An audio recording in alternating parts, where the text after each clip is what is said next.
Hello, and welcome back to Chalk Analysis number 2. So this was the second game of this season. It was 1 seed Danny15 versus 32 seed LyricTadpole.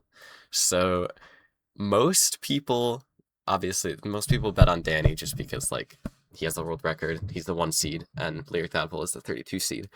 But I'm happy that this game actually ended up being a lot more interesting than what people had expected. I think a lot of people expected Danny to just blow it out of the water, and he did win with a pretty impressive run, but it was a lot more interesting than just that. So it's this weird seed. Here, I'll show it in my Minecraft first because you'll be able to see better. So spawn is right here. You spawn looking at the seed.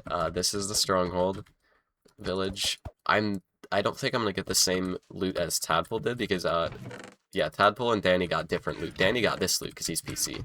Tadpole got like much better blacksmith loot because he's on latest and the loot can change. So Danny had the option to put that loot in the blacksmith, but he actually ended up starting at this ruined portal over here, and he got like there were like 2 gold blocks, so he got a bunch of iron tools, and then he came over here and rotted the village, and they dug down at pretty much the same time,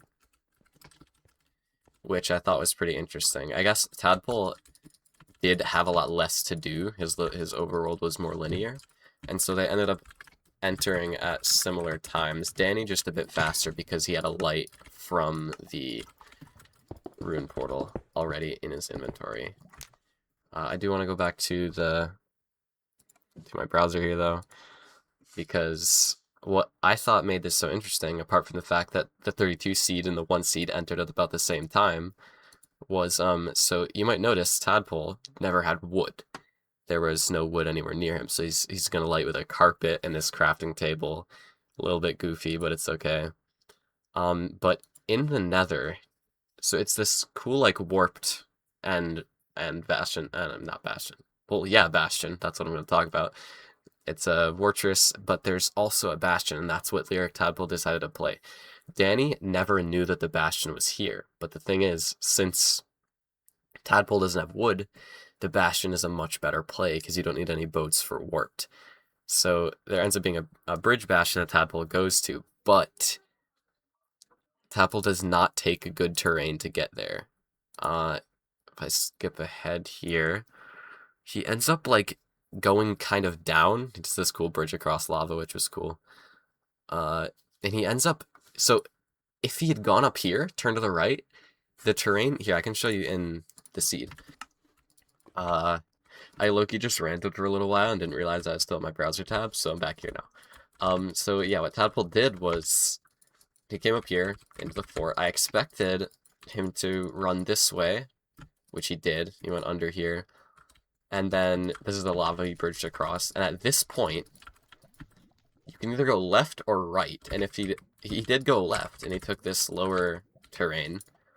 What I thought he should do, and what is so much better, is if you take this right terrain, you're just at the chalice. I mean, you need like maybe 20 blocks to cross this gap, and then you're at the chalice, as opposed to coming all the way down here, where then had to bridge up. I think you went back here and like mined some blocks to allow piglins up, which made sense because there's only like 2 guys here. But it'd still be so much faster to come from this terrain, and I feel like if this was anyone other than the 1 seed and the 32 seed, like if this was any closer of a match, whoever played that Bastion probably would have had a better chance of winning, because you get Fire Res, you get Obsidian, like there's so much to help you there. Then he played Warp like right here.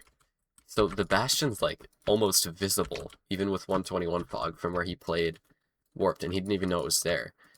He ended up purling to the spawner, which was kind of scary, because if he did that Fire Res, and he missed, he's just dead. So that Bastion helps there too. This is a double spawner, which would be a lot more manageable if you had played Bastion. And then just back down to home portal here, and that was pretty much the whole match. So Danny ended up putting up a 840, I think, beating Tadpole.